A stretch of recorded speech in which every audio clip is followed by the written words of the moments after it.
warahmatullahi wabarakatuh. Perkenalkan, saya Shirley Gracelia Pangala, NIM L0111910171. Di sini saya akan menjelaskan mengenai spesies saya, yaitu Chelonia midas atau biasa disebut dengan penyu hijau. Yang pertama adalah klasifikasi dari spesies Chelonia midas, yaitu kingdomnya adalah Animalia, filumnya adalah Chordata, subfilumnya adalah Vertebrata, superkelasnya adalah Tetrapoda, kelasnya adalah Reptilia, ordernya adalah Testudines, subordernya adalah Cryptodira, familinya adalah Chelonidae, genusnya adalah Chelonia, dan spesiesnya adalah Chelonia midas. Yang kedua adalah deskripsi dari Chelonia midas.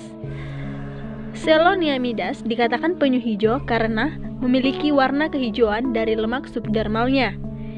Dia juga memiliki sisik yang awalnya berwarna hitam pada saat menetas, tetapi kemudian berubah warna setelah menjadi penyu dewasa. Bentuk dari tengkorak penyu hijau yaitu berbentuk bulat dan halus.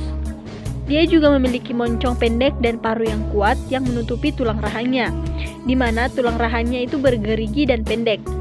Penyu hijau adalah spesies laut terbesar kedua secara keseluruhan. Sebagai tukik, penyu hijau itu memiliki rata-rata berat 25 kg dan panjang 5 cm. Ciri-ciri dari penyu hijau atau Chelonia midas. Umumnya berwarna kuning kehijauan atau coklat hitam gelap. Merupakan penyu terbesar kedua setelah penyu berimbing, sekitaran 1,5 meter dengan berat 395 kg. Terdapat 4 pasang lempengan pada karapasnya, di mana bentuk karapasnya itu menyerupai bentuk hati. Memiliki jaringan lengan pada siripnya yang berwarna hijau. Jumlah telur yang dihasilkan dalam setiap kali bertelur kurang lebih dari 115 butir. Makanannya itu termasuk dalam hewan herbivora. Yang ketiga adalah aspek biologi. Yang pertama, reproduksi. Penyu hijau dapat diartikan sebagai polygynandrous, yaitu betina dan jantan akan memiliki banyak pasangan. Ketika betina menerima jodoh, jantan akan menungganginya dan meraih tukik kawin. Pada saat kawin, penyu jantan berada pada punggung penyu betina dengan mencengkram bahu penyu betina menggunakan kuku yang terdapat pada kaki depan. Waktu yang biasanya diperlukan untuk kawin sekitar kurang lebih 4-6 jam lamanya. Penyu melakukan perkawinan dalam laut. Ketika saat bertelur tiba, penyu betina akan mampir ke daratan yang biasanya terdapat pantai berpasir pada malam hari. Karena pada saat akan bertelur, penyu betina sangat sensitif dengan cahaya, suara, bayangan, dan benda yang bergerak. Dan hanya akan membutuhkan ketenangan saat akan mengeluarkan telurnya. Pada saat penyu telah mendapatkan tempat yang pas untuk bertelur, ia akan menggali lubang hingga mencapai kedalaman tertentu. Dalam hal ini, tempat yang hangat dan seluruh badan terbenam rata di bawah permukaan pasir. Yang kedua adalah makanan.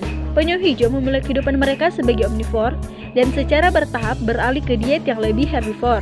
Pada saat remaja, penyu hijau akan berpesta pora dengan invertebrate laut kecil.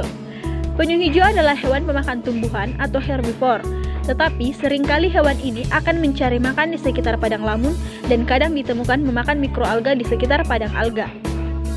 Yang keempat adalah aspek ekologi. Pertama, faktor lingkungan. Penyu hijau hidup dengan beradaptasi dengan lingkungan laut. Terjadinya konservasi yang merupakan upaya yang sangat penting demi kelestarian penyu laut karena adanya ancaman seperti pemburuan liar terhadap telur maupun terhadap cangkangnya.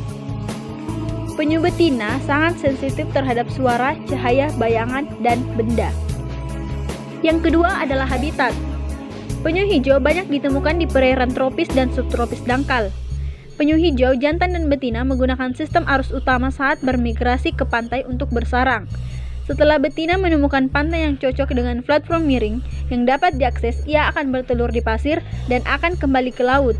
Pada saat remaja, mereka akan menghabiskan beberapa tahun untuk melayang ke laut terbuka. Begitu remaja telah dewasa, mereka akan kembali ke pantai kelahiran mereka untuk kawin. Penyu mengalami penurunan jumlah populasi dalam jangka waktu yang terakhir terancam punah. Demikian penjelasan dari spesies Chelonia midas. Bila ada salah kata, mohon dimaafkan. Assalamualaikum warahmatullahi wabarakatuh. Terima kasih.